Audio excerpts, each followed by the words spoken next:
kapuso. Naragyan na pa malalaking balita sa nakalipas na 24 oras. Nagdeklara na po ng State of National Calamity ang Pangulo dahil sa lawak ng pinsala ng Bagyong Pablo at sa ngayon nakataas ang storm signal number 1 sa ilang probinsya sa Northern Luzon. Yung mga nasalanta po ng bagyo, kulang na kulang po ng pagkain. Umaapila sila ng tulong. May mga nagalit pa nga dahil hindi agad nabigyan ng relief goods. Si pambansang kamao Manny Pacquiao mas mabigat kaysa kay Juan Manuel Marquez sa official weigh-in. Pero pasok naman ang kanilang timbang. Jailbreak sa Bilibid, leader ng Ozamis Robbery Group na pinaniniwalang nasa likod ng Alabang Town Center robbery shootout. Itinakas daw ng mga di pa nakikilalang lalaki.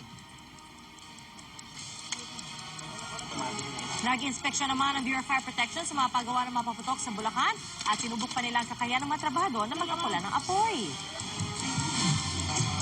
At tunghayan natin ang nakakabilib na 3D painting sa isang festival na may temang Pasko. Yan at iba pa mga balita ngayon na dito sa 24 Oras Weekend.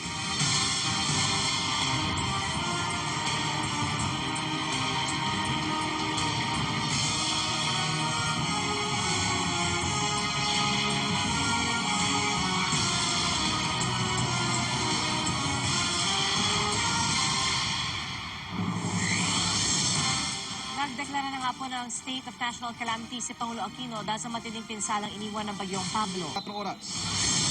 Susunod! Leader ng Ozamis Group na nasa likod daw ng Alabang Town Center robbery shootout nakatakas mula sa Bilibid. Kakayanan ng mga gumagawa ng paputok sa Bulacan, sinubok sa isang fire drill. Pumasa kaya sila. At mga grupo mula sa Albay at Manila tumulak pa Mindanao para maghatid ng tulong sa malasalanta ng Bagyong Pablo. Tutok na mga kapuso dito sa 24 oras. Susunod.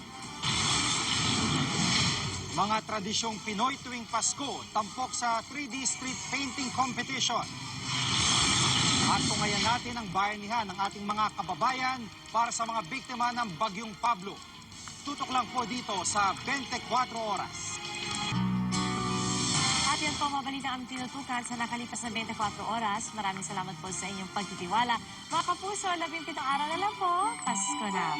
Mula po sa Tahanan ng Katotohanan, ako po si Pia Arcangel. Ako po si Jig Manicad at bago po kami magpaalam, nais po naming batiin si Mami Pia ng happy birthday. Thank you, Jiggy. Naku, maraming salamat, ha? Thank you. At maraming salamat sa lahat ng bumubuo ng 24 Oras Weekend. Thank you. Happy birthday. At ito pong GMA, walang kinikilingan, walang pinoprotektahan. Walang kasinungalingan, serbisyong totoo lamang. At dahil hindi po natutulog ang balita, Natuto kami 24 oras.